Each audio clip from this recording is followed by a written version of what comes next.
Hello everyone. Once again, welcome back to our online platform RNCC Nursing Coaching and online test series. तो आज का जो अपना session रहेगा वो रहेगा जीके जीएस और कुछ करंट अफेयर्स से रिलेटेड एमसीक्यूज हम यहाँ पे देखेंगे। जरा उसमें जीके जीएस के एमसीक्यूज अपने यहाँ पे रहेंगे, जनरल स्टडीज़ के बारे में अपन देखेंगे। और जो ये एमसीक्यूज अपने रहेंगे वो आपने जो आरआरबी के रिसेंट एग्ज़ाम्स के एमसीक्यू रहने वाले हैं सारे के सारे। तो चांसेस है कि उनका कुछ रिपीट एमसीक्यूज आपको अगर एग्ज़ाम में देखने को मिले तो ये अपने लिए बहुत अच्छी बात रहेगी यहाँ पे। तो शुरू करते हैं आज के अपने सेशन को बिना किसी देरी के। एमसीक्यू है अपना,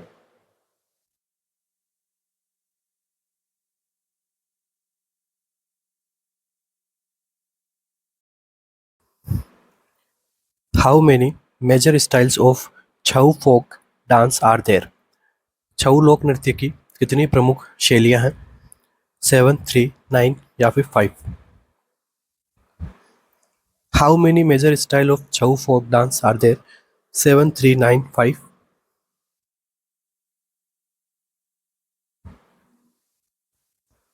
छऊ लोक नृत्य की कितनी प्रमुख शैलियां हैं?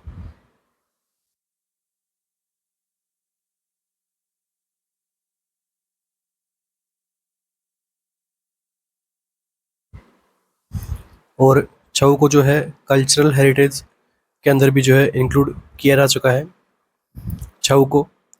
तो छऊ के अंदर टोटल कितनी शैलियां हैं वो आपको पूछी गई है। आंसर क्या करेक्ट रहेगा? 3। ठीक है। और यूनेस्को की जो आईसीएच है उसमें ये कब इंक्लूड किया गया था? तो 2010 में। ठीक है, पूछा गया है। अब छऊ के कितने टाइप है? फर्स्ट वन सरायकेला, सेकंड है मयूरभंज छऊ, एंड थर्ड वन जो छऊ है वो है पुरुलिया छऊ। ठीक है, 3 टाइप के जो है छऊ यहाँ पे देखने को मिलता है। अब यहाँ से पूछते हैं कि सरायकेला छऊ जो है किस राज्य से देखने को मिलता है? पूछा गया एमसीक्यू है। So this is from Jharkhand. Next Mayurbhanj जो है कौन से स्टेट से है? तो उड़ीसा। और पुरुलिया छऊ जो कहाँ से बिलोंग करता है? ये है वेस्ट बंगाल से। ठीक है, 3 टाइप के ये होते हैं सरायकेला, मयूरभंज और पुरुलिया। ठीक है, और इनके कौन कौन से स्टेट से बिलोंग करते हैं तो ये भी हमने यहाँ पे डिस्कस कर लिया है। यूनेस्को के अंदर जो इसके आईसीएच है, आईसीएच में कब इसको इंक्लूड किया गया था? 2010 में। और छऊ फोक को जो है कौन से टाइप के डांस के अंदर इंक्लूड किया गया है? तो ध्यान रखना, सेमी क्लासिकल डांस में इसको क्या किया गया है? इसको इंक्लूड किया गया है। इसके अलावा देखिए, टोटल क्लासिकल डांस की अगर आपसे पूछे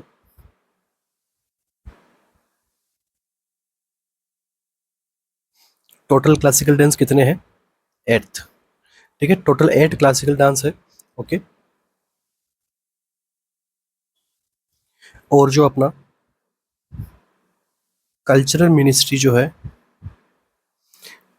ये कितने क्लासिकल डांस को इंक्लूड करते हैं? ये करते हैं टोटल 9 को, जिसमें एक तो क्लासिकल डांस हो गया और एक किसको इंक्लूड करते हैं? ये सेमी क्लासिकल डांस जो ये छऊ है। ठीक है, दोनों को मिला के 9। और कल्चर मिनिस्ट्री कितने क्लासिकल डांस को इंक्लूड करता है? 9 को।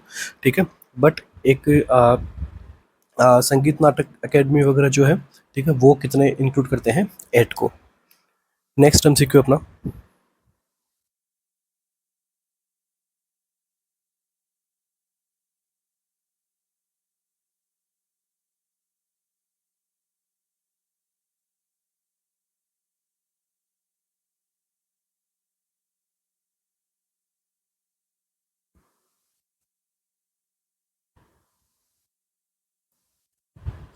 The Unforgettable was a collection of semi-classical music of which ghazal singer?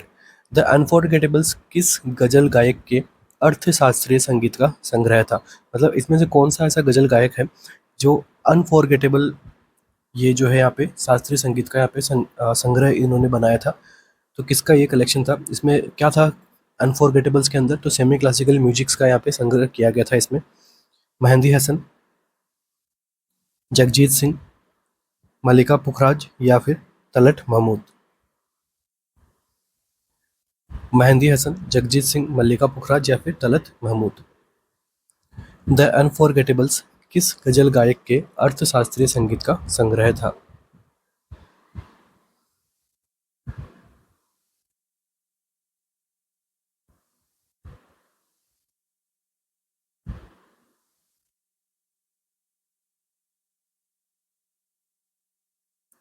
तो एक म्यूजिक एल्बम थी जिसे हम क्या बोलते हैं, द अनफॉरगेटेबल। तो इसमें क्या था, सेमी क्लासिकल म्यूजिक। तो ये कौन से गजल सिंगर का ये था? तो आंसर अपना क्या करेक्ट रहेगा इसमें? Option number B, Jagjit Singh. ठीक है, जगजीत सिंह। नेक्स्ट एमसीक्यू पूछा जाता है जगजीत सिंह से कि इनको क्या मिला था? पद्म भूषण से इनको जो यहाँ पे अवार्ड मिला था। कब मिला था? 2003 में। ओके, इनको पद्म भूषण अवार्ड भी दिया गया था। कब दिया गया था? 2003 में। ठीक है, चलिए आगे बढ़ते हैं। नेक्स्ट एमसीक्यू अपना,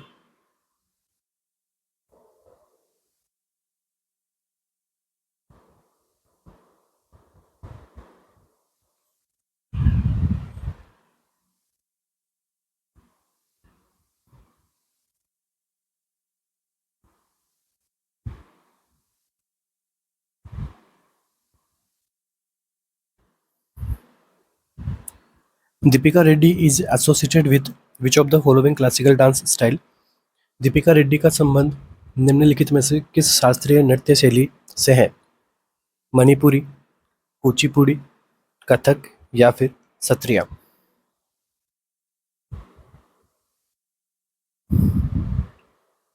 दीपिका रेड्डी जो है किसके लिए जानी जाती है?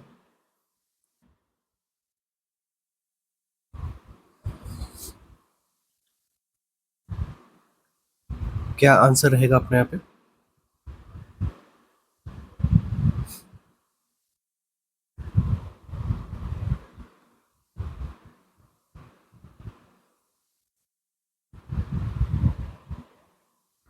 तो देखिए, करेक्ट आंसर जो अपना रहेगा यहाँ पे वो क्या रहेगा? Option number B. तो जो कुचिपुड़ी जो है कौन से स्टेट से बिलोंग करता है? तो ध्यान रखना, आंध्र प्रदेश। ठीक है, आंध्र प्रदेश से ये बिलोंग करता है कुचिपुड़ी। कुचिपुड़ी के अंदर जो कौन कौन से कलाकार हुए थे, कौन कौन से इसके यहाँ पे डांसर्स थे? तो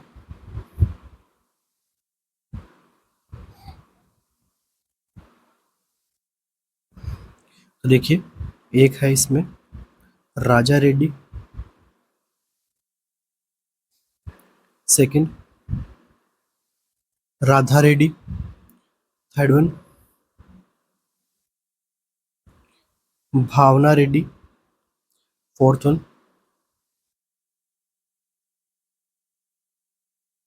कौशल्या रेड्डी। ठीक है, नेक्स्ट विजया प्रसाद। ठीक है, और दीपिका रेड्डी तो क्वेश्चन के अंदर ही आपको यहाँ पे मेंशन्ड है। और कौन है इसके अंदर? शोभा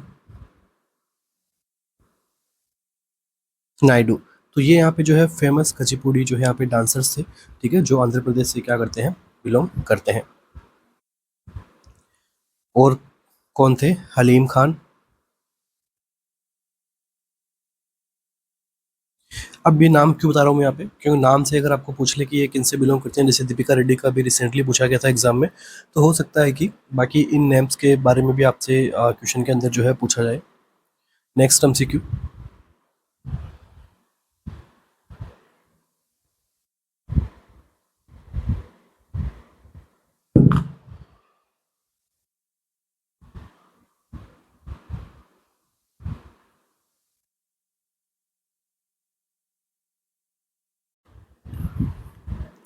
इन which year did India organize the Asian Games for the second time? Bharat ने दूसरी बार एशियाई खेलों का आयोजन किस वर्ष में किया था? 1976, 1984, 1951 या फिर 1982? भारत ने दूसरी बार एशियाई खेलों का आयोजन किस वर्ष में किया था? 1976, 1984, 1951 या फिर 1982?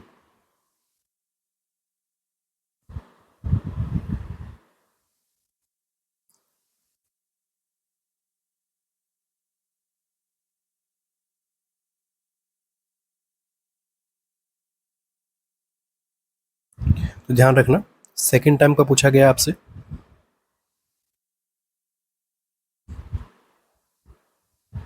तो जो अपना आंसर रहेगा वो रहेगा ऑप्शन नंबर डी। ठीक है, 1982 एक इम्पोर्टेंट टॉपिक बन जाता है अपना एशियन गेम से रिलेटेड। तो देखिए, फर्स्ट टाइम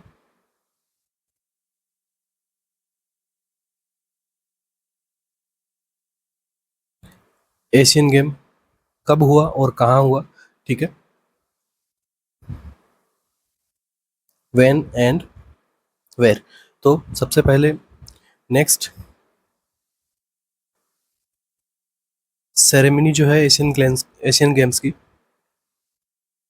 किसने स्टार्ट किया था या फिर किसने इनॉग्रेट किया था?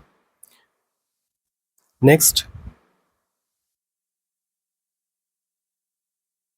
इंडिया की रैंक क्या आई थी? ठीक है, फर्स्ट टाइम की मैं बात बता रहा हूँ। तो देखिए, सबसे पहले कहाँ पे हुए थे? 1951 में। कहाँ पे हुए थे? दिल्ली में। ठीक है, अब सेरेमनी को स्टार्ट किसने किया था, किसने इसका उद्घाटन किया था? तो डॉक्टर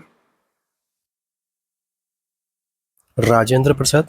और इंडिया में यहाँ की जो रैंक कितनी आई थी, वो थी सेकंड। ठीक है, और इसमें अपने कितने गोल्ड जीते थे? 15 गोल्ड जो हमने यहाँ पे वॉन किए थे। तो अब यहाँ पे फर्स्ट पोजीशन जो है किसकी आई थी?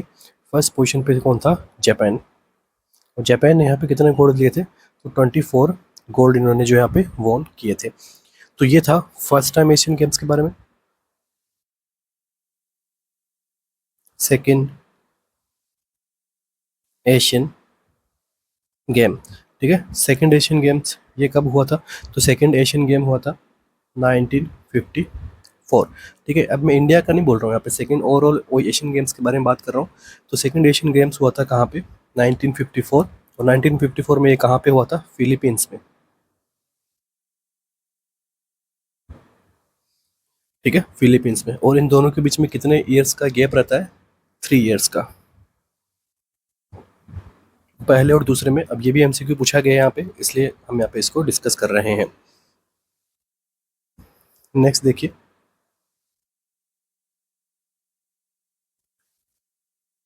थर्ड एशियन गेम ये कब हुआ था? ये हुआ था 1958 में। और 1958 में ये कहाँ पे हुआ था? तो टोक्यो में। ठीक है, अब क्वेश्चन क्या था आपसे, सेकंड टाइम कहाँ पे हुआ था? इंडिया में सेकंड टाइम, फर्स्ट टाइम तो कब हुआ था? 1951 में। सेकंड टाइम कब हुआ था? तो 1982 में हुआ था यहाँ पे। ओके,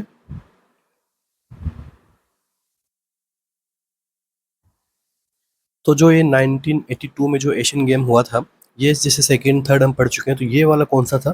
तो ये वाला कौन सा था? ये था नाइन्थ एशियन गेम। ठीक है, नाइन्थ था एशियन गेम। और यहाँ पे जो 1982 के अंदर इंडिया की रैंक कौन सी थी? Fifth.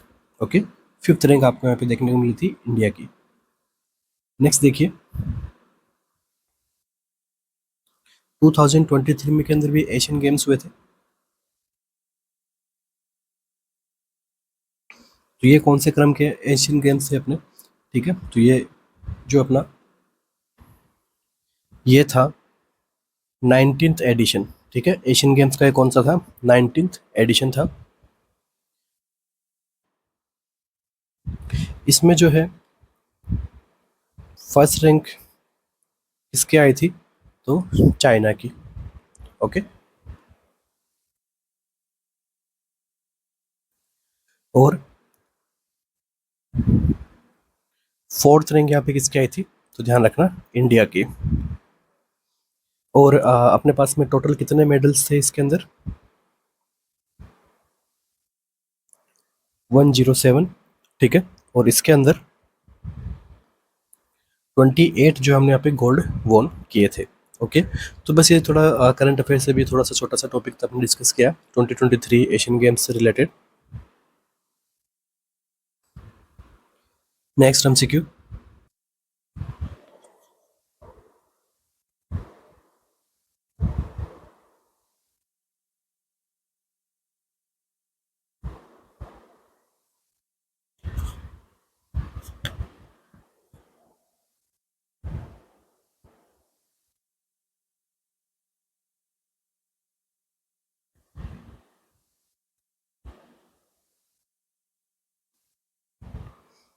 In which year did the football World cup start? Football विश्व कप का प्रारंभ किस वर्ष में हुआ था? 1934, 1928, 1932 या फिर 1930?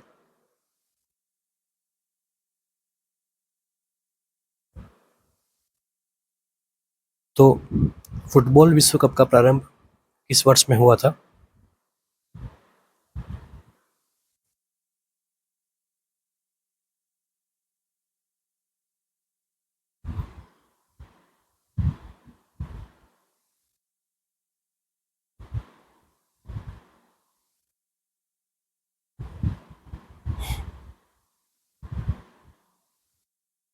तो देखिए, यहाँ पे अपना जो आंसर रहेगा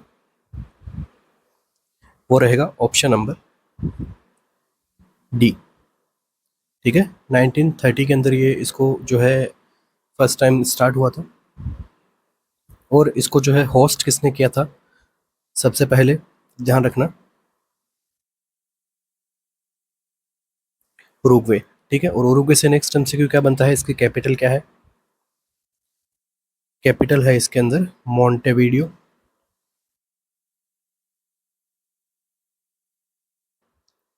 और इसको जो है वोन किसने किया था फर्स्ट फुटबॉल वर्ल्ड कप को? तो वो किया था उरुग्वे ने। ठीक है, तो सबसे पहले उरुग्वे ने ही होस्ट किया था, उरुग्वे ने ही इसको वोन किया था।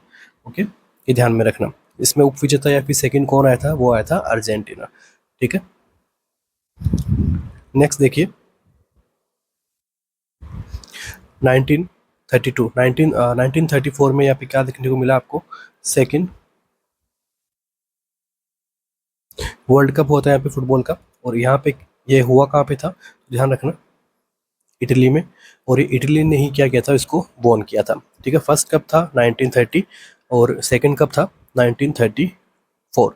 1934 में कहाँ पे हुआ था? इटली में। 1934 में किसने वोन किया था? इटली ने। ठीक है, और इसको इन वर्ल्ड कप को यहाँ पे कौन ऑर्गेनाइज करता है? कौन करता है? फीफा। और फीफा की यहाँ पे जो है स्थापना कब हुई थी? तो 1904। ठीक है, 1904 में। और कहाँ पे हुई थी? पेरिस में, फ्रांस। नेक्स्ट एमसीक्यू बन सकता है कि इसका हेड क्वार्टर कहाँ पे है फीफा का? तो ये है आपका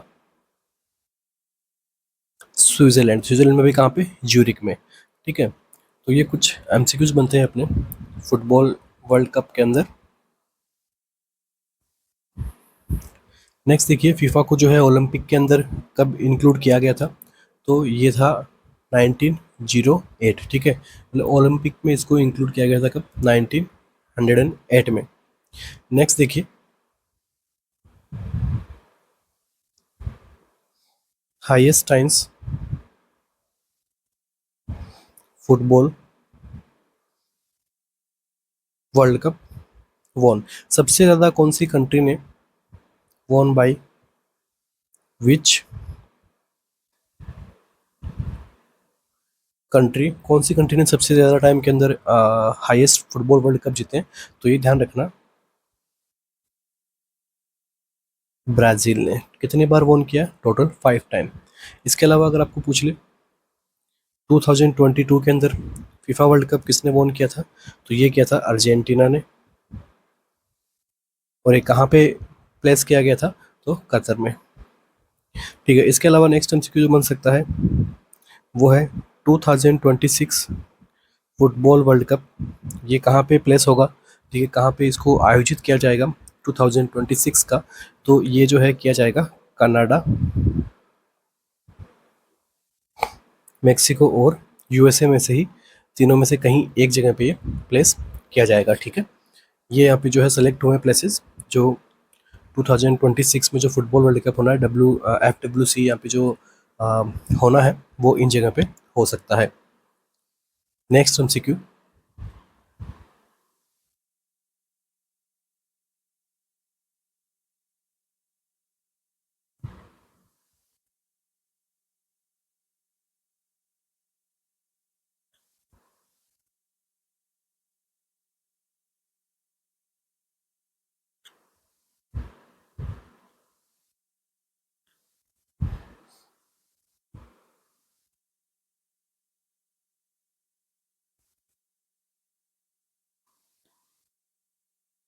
इन which of the following year were the first Commonwealth Games organized. ठीक है, तो फर्स्ट कॉमनवेल्थ गेम्स जो है कहाँ पे ऑर्गेनाइज किए गए थे और कब ऑर्गेनाइज किए गए थे।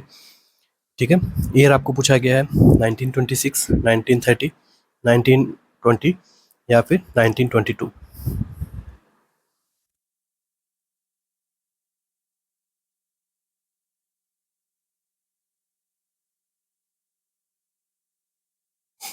तो प्रथम राष्ट्रमंडल खेलों का आयोजन निम्नलिखित में से किस वर्ष में किया गया था?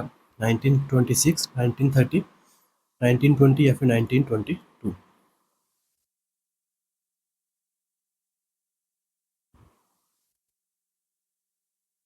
तो देखिए यहाँ पे अपना आंसर क्या रहेगा, ऑप्शन नंबर बी।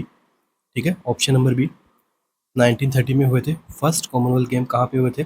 1930 में। और कहाँ पे हुए थे? तो कनाडा में या फिर हैमिल्टन में।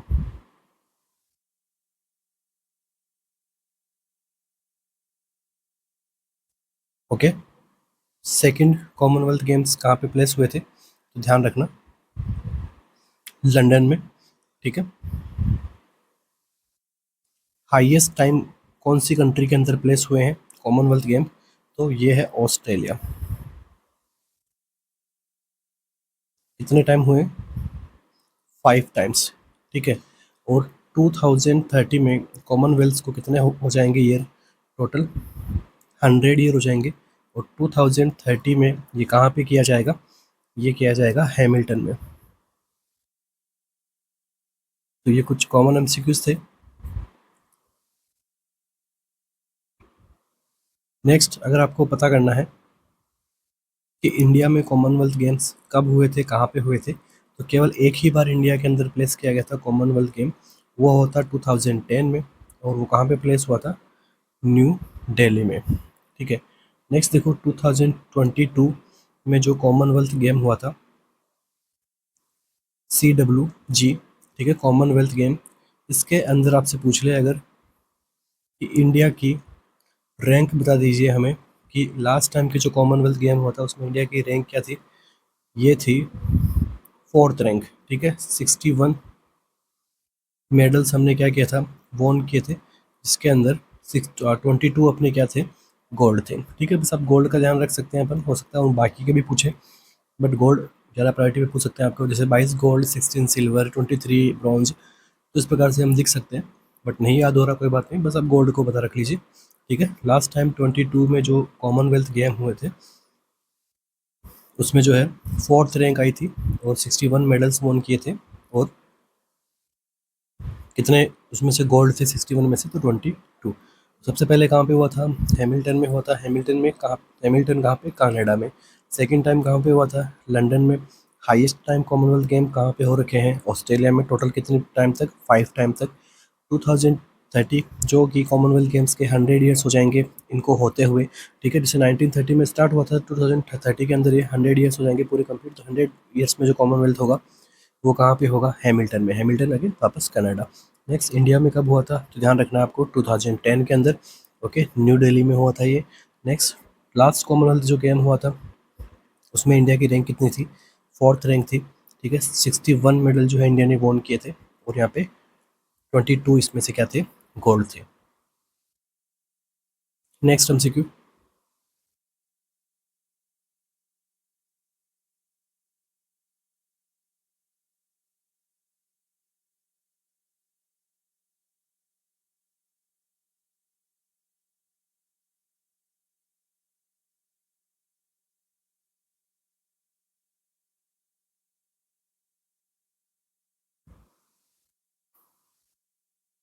Narendra Modi a political biography is written bye.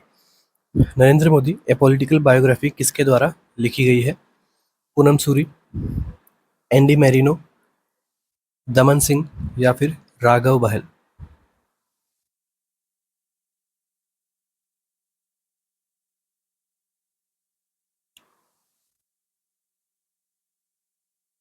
क्या रहेगा अपना आंसर यहाँ पे?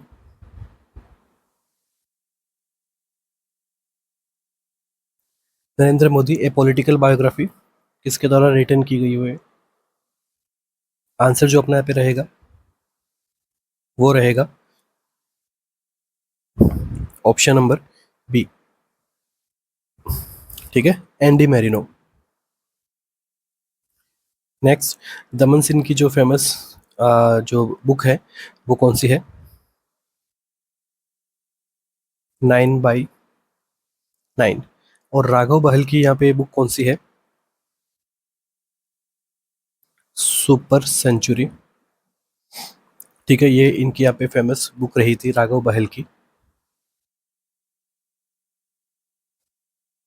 इसके अलावा नरेंद्र मोदी जी की और कौन कौन सी पुस्तक है जो चर्चित में रही हुई है नरेंद्र मोदी जी के बेसिस पे?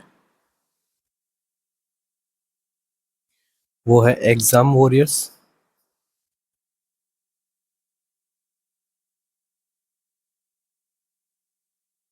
ज्योतिपुंज,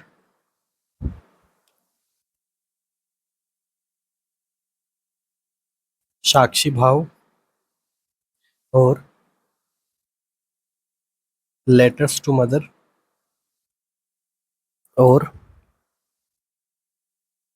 अबाउट ऑफ लव और सोशल हार्मोनी। ये जो है नरेंद्र मोदी जी की पुस्तकें हैं। इसके अंदर से दो के बारे में एग्जाम में ज़्यादातर पूछा गया है। वो है एक तो एग्जाम वॉरियर्स, दूसरा सोशल हार्मोनी। नेक्स्ट एमसीक्यू अपना,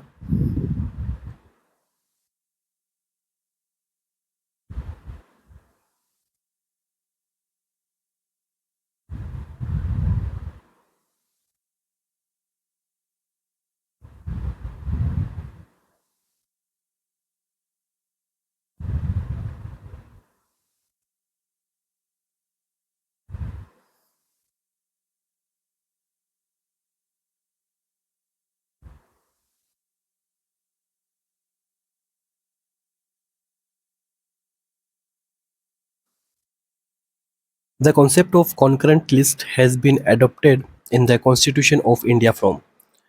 भारत के संविधान में समवर्ती सूची कॉन्करेंट लिस्ट की अवधारणा ग्रहित की गई है या किससे ग्रहित की गई है, एडॉप्ट किससे की गई है? कॉन्स्टिट्यूशन ऑफ ग्रेट ब्रिटेन के संविधान से, कॉन्स्टिट्यूशन ऑफ यूएसए के संविधान से, कॉन्स्टिट्यूशन ऑफ कनाडा या फिर कॉन्स्टिट्यूशन ऑफ ऑस्ट्रेलिया।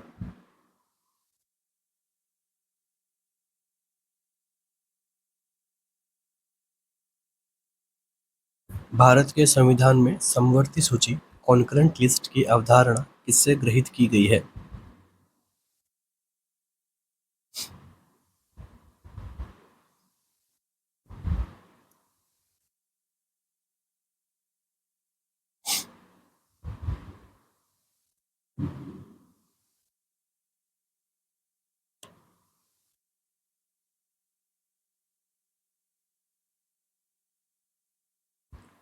तो देखिए, जो कॉन्करेंट लिस्ट है, जिसको हम हिंदी में कहते हैं समवर्ती सूची, तो उनमें ऐसी चीज़ें देखने को मिलती है, फिर उनमें ऐसे कानून देखने को मिलते हैं जिसपे केंद्र सरकार, स्टेट गवर्नमेंट और सेंट्रल गवर्नमेंट और स्टेट गवर्नमेंट, राज्य सरकार दोनों ही मिलके क्या बनाते हैं, उस पर लॉ बनाते हैं।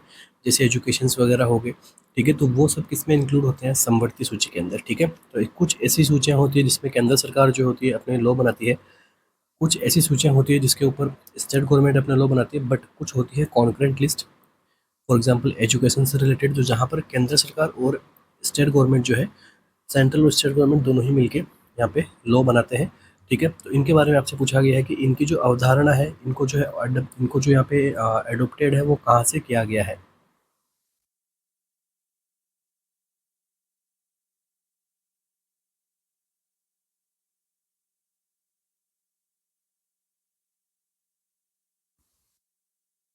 क्या आंसर रहेगा अपना यहाँ पे?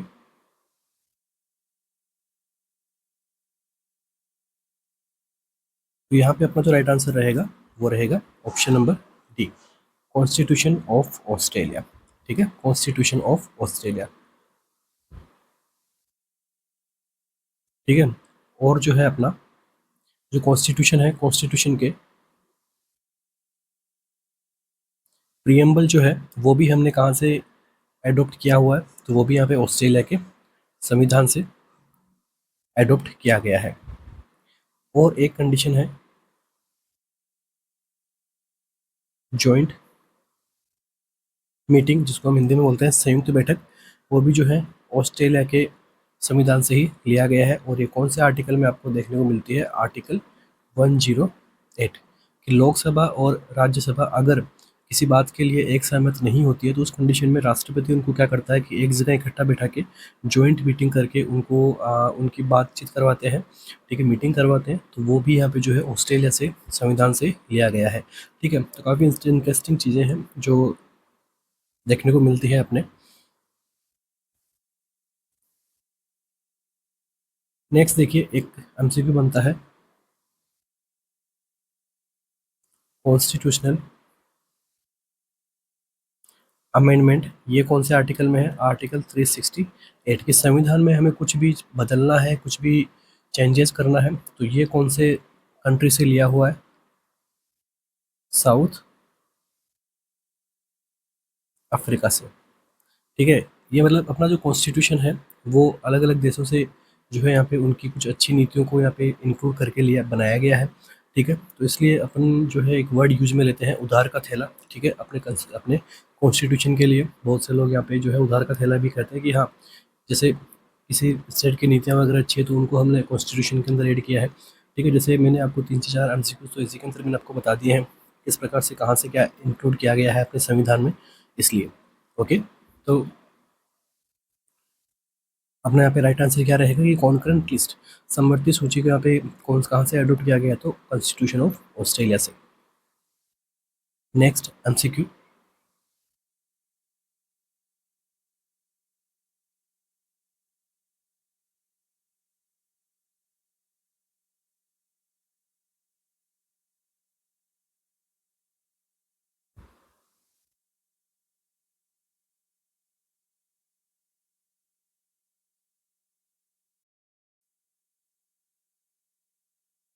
The idea of fundamental duties has been adopted in the Indian constitution from.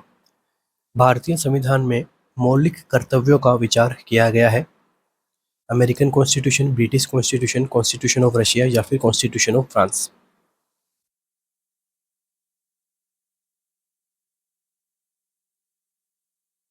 Fundamental duties का जो विचार है वो कहाँ से लिया गया है?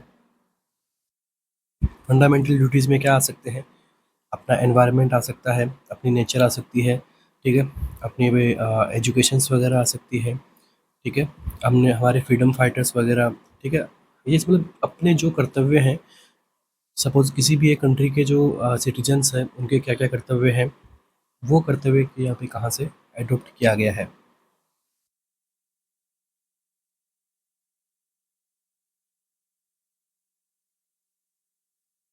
तो किसी भी जो देश का एक नागरिक है, उसके देश के जो मौलिक कर्तव्यों का पालन करना चाहिए, तो वो कहाँ से इंक्लूड लिया गया है? ये मौलिक कर्तव्य कहाँ से लिया गया है?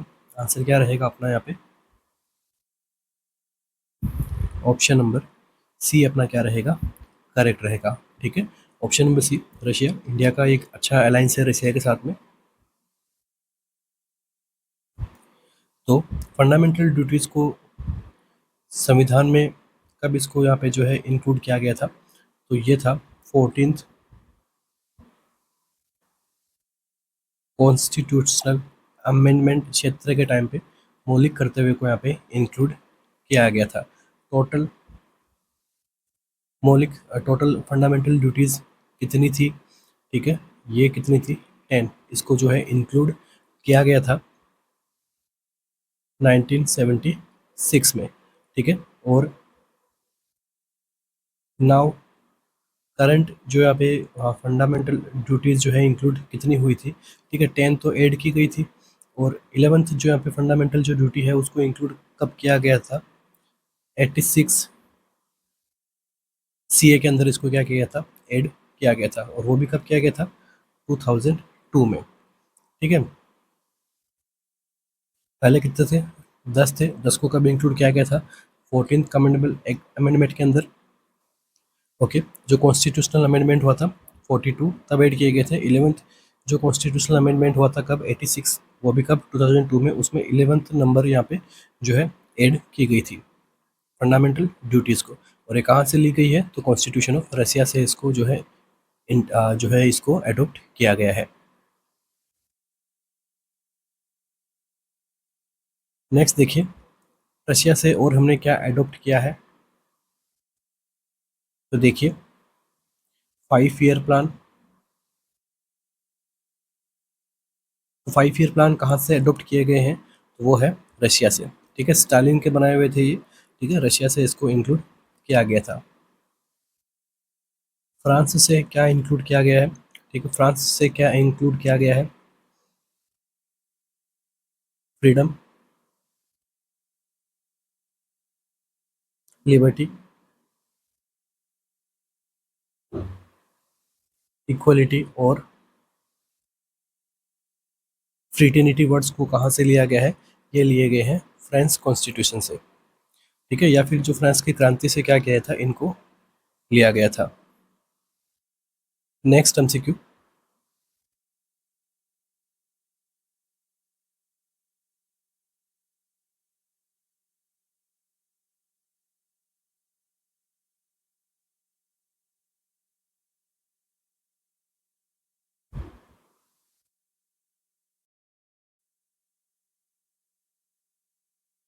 cultivation of food grains was first started in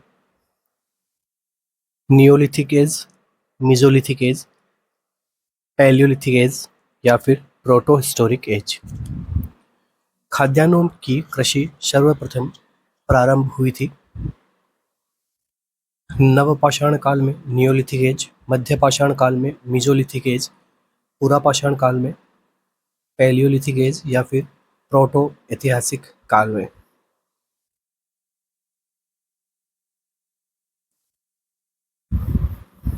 क्या रहेगा अपना यहाँ पे करेक्ट आंसर, कि जो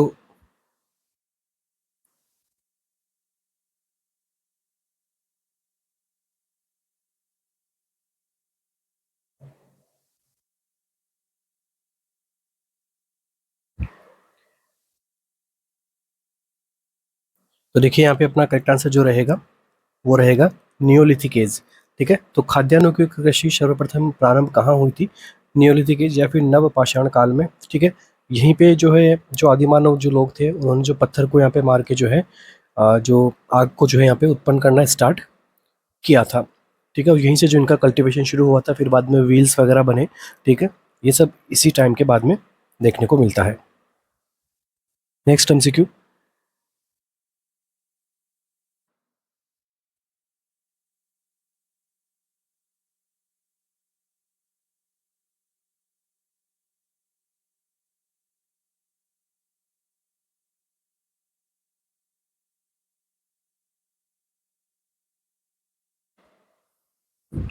इन which state of India is इनाम गांव सिचुएटेड, ठीक है। तो इनाम गांव जो है भारत के किस राज्य में स्थित है, मध्य प्रदेश, आंध्र प्रदेश, महाराष्ट्र या फिर गुजरात।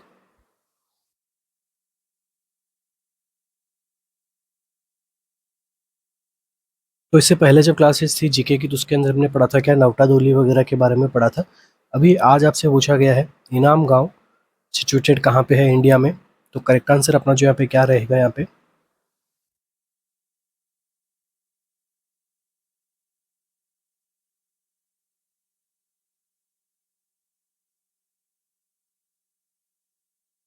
तो देखिए यहाँ पे अपना आंसर जो रहेगा वो क्या रहेगा, ऑप्शन नंबर सी, महाराष्ट्र, ठीक है। तो महाराष्ट्र में ये प्लेस प्रेजेंट है इनाम गांव, ठीक है। इसके अलावा जैसे और बाकी हम देखें कि कायथा जो है वो कहाँ प्रेजेंट है, वो मध्य प्रदेश में प्रेजेंट है। तो सिंधु घाटी सभ्यता का एक स्थल है कायथा, जो कहाँ पे प्रेजेंट है, मध्य प्रदेश में। ठीक है, इस प्रकार से एमसीक्यूज आपको पूछ रहते हैं प्लेसेस से रिलेटेड, बट वो होने चाहिए लाइक जैसे सिंधु घाटी से रिलेशन में हो गया, ठीक है, कालीबंगा से कुछ इसी संबंध में है कुछ, तो इस प्रकार के आपको प्लेसेस पूछे जा सकते हैं। जैसे दाइमाबाद हो गया, चिरांद हो गया, सुरकोटड़ा हो गया, इन सब के बारे में एग्जाम में पूछे जा सकते हैं। नेक्स्ट एमसीक्यू,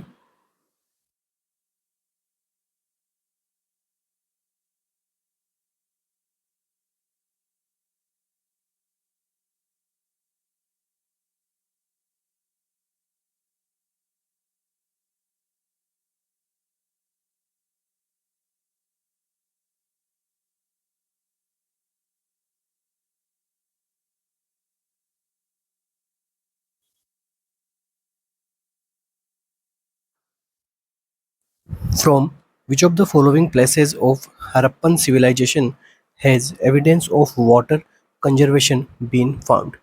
हड़प्पा सभ्यता के निम्नलिखित में से किस स्थान से जल संरक्षण के साक्ष्य मिले हैं? ठीक है, from which of the following place of Harappa civilization has evidence of water conservation, मतलब जल संरक्षण के यहाँ पे जो है क्या मिले हैं, साक्ष्य मिले हैं? कालीबंगा, मोहनजोदारो, लोथल या फिर धौलावीर?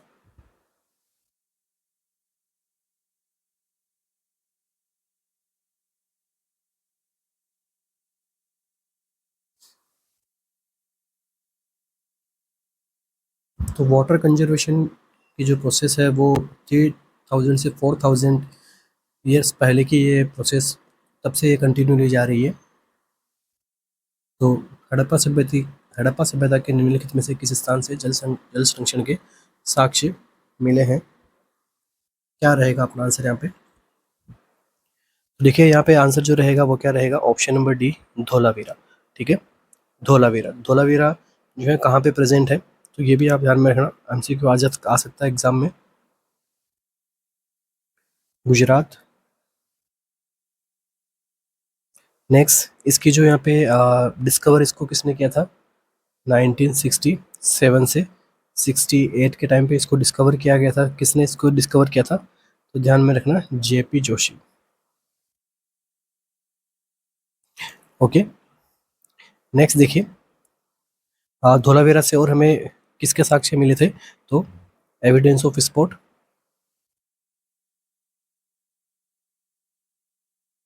ओके, तो धोलावीरा के अंदर हमें क्या मिलता है, एविडेंस ऑफ स्पॉट भी वहाँ पे देखने को मिलता है, मतलब खेल के साक्ष्य यहाँ पे हमें देखने को मिलते हैं। तो यह था अपने इस क्वेश्चन का आंसर, धोलावीरा। नेक्स्ट हम सीक्यू,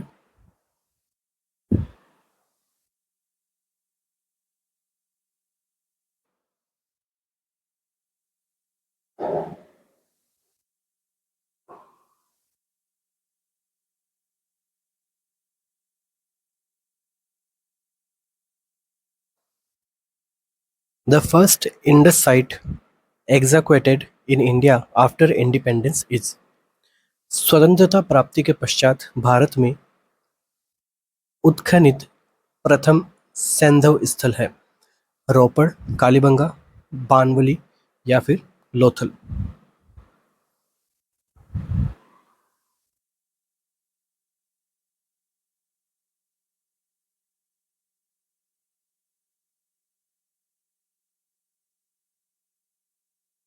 क्या रहेगा अपना आंसर यहाँ पे, रोपड़, कालीबंगा, बनवाली या फिर लोथल?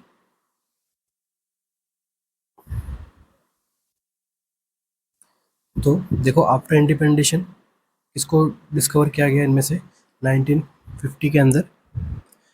आंसर क्या करेक्ट रहेगा, ऑप्शन नंबर ए, रोपड़। ठीक है, रोपड़। इसको अभी करंट में हम किस नाम से जानते हैं, रूपनगर। और ये कहाँ पे प्रेजेंट है, पंजाब। और ये कहाँ पे, पंजाब में कहाँ पे प्रेजेंट है, तो सतलज रिवर के नियर में ये प्रेजेंट रहती है। इसको डिस्कवर किसने किया,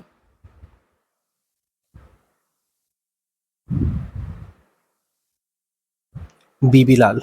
ठीक है, इन्होंने इसको क्या किया था, डिस्कवर किया था। तो the first Indus site excavated in India after independence is 1950 में रोपड़। नेक्स्ट देखिए, कालीबंगा, इसको कब डिस्कवर किया गया था? तो 1953 में। किसने डिस्कवर किया था? अमालानंद ने। और ये कालीबंगा है कौन से स्टेट में? तो ध्यान रखना, राजस्थान में। ठीक है, कालीबंगा से भी पता लग गया, रोपड़ से भी पता लग गया। नेक्स्ट देखिए, बनवली। बनवली कहाँ पे प्रेजेंट है? हरियाणा में। और ये इसको जो है डिस्कवर किया गया 1974 के अराउंड, इसको यहाँ पे डिस्कवर किया गया था। कौन थे इसके खोजकर्ता? तो RS बिस्ट। और लोथल ये कहाँ पे प्रेजेंट है? गुजरात। कब डिस्कवर किया था इसको? 1953। और डिस्कवर किया किसने था? राव जी। तो ये कुछ कॉमन एमसीक्यूज है अपने इस एमसीक्यू के अंदर से। तो आंसर क्या था अपना इसके अंदर? रोपड़। नेक्स्ट एमसीक्यू अपना,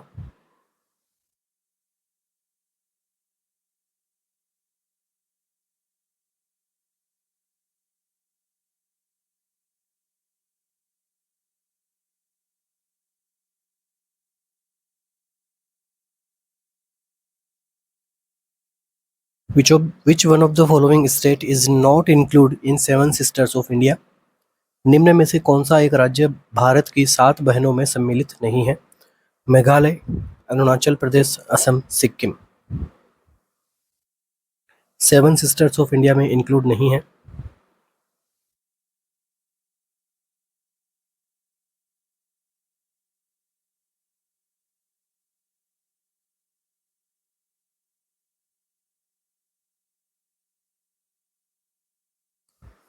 तो राइट आंसर अपना जो यहाँ पे देखने को मिलेगा वो है सिक्किम। ठीक है, सिक्किम को यहाँ पे सेवन सिस्टर्स के अंदर इंक्लूड नहीं किया गया है। इसको हम याद कैसे रख सकते हैं कि सेवन सिस्टर्स के अलावा सिक्किम जो है वो इन सब का क्या है? ब्रदर है। ठीक है, सेवन सिस्टर्स में इंक्लूड नहीं है, सिक्किम इसमें इंक्लूड नहीं किया जाता है।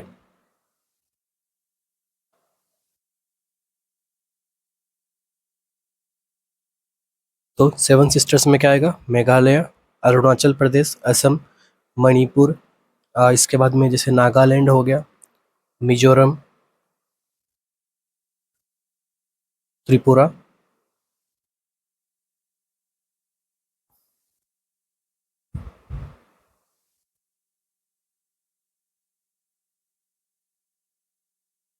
तो ये टोटल मिला के कितनी हो जाती है? Seven sisters of India. तो इनका जो नाम है सेवन सिस्टर्स ऑफ इंडिया, ये किसने रखा था? सेवन सिस्टर्स इनको कहा गया था कब? 1972। और किसने ये नेम डिस्कवर किया था? Jyoti Prasad.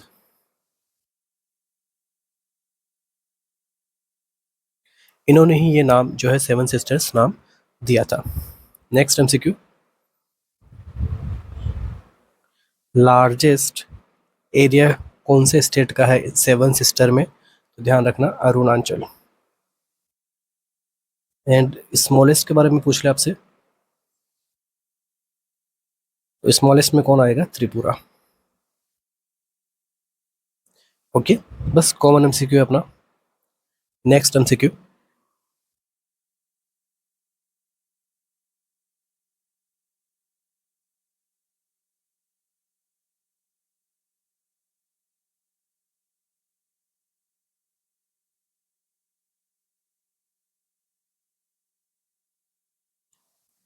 Which one of the following state is not a bilingual state? निम्नलिखित राज्यों में से कौन द्विभाषी राज्य नहीं है? नागालैंड, सिक्किम, कर्नाटक या फिर त्रिपुरा। ऐसा कौन सा राज्य है जिसमें दो लैंग्वेज नहीं बोली जाती है, एक ही लैंग्वेज बोली जाएगी?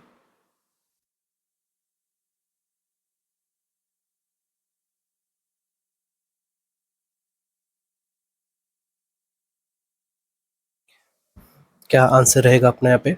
Not a bilingual state. तो देखिए, सबसे पहले हम डिस्कस करते हैं नागालैंड को। तो नागालैंड के अंदर कौन कौन सी लैंग्वेज बोली जाती है? Konyak, Angami and English. सिक्किम के अंदर कौन सी बोली जाती है? Gorkha and English. कर्नाटका में कौन सी बोली जाएगी? कन्नड़ और त्रिपुरा के अंदर कॉकबोरोक, ओके, और बंगाली। तो ये दोनों लैंग्वेज यहाँ पे कही जाती है। तो अपना आंसर यहाँ पे जो क्या रहेगा वो रहेगा ऑप्शन नंबर सी, कर्नाटका। तो वहाँ पे केवल कन्नड़ ही जो है ज़्यादा रूप में जो है बोली जाती है।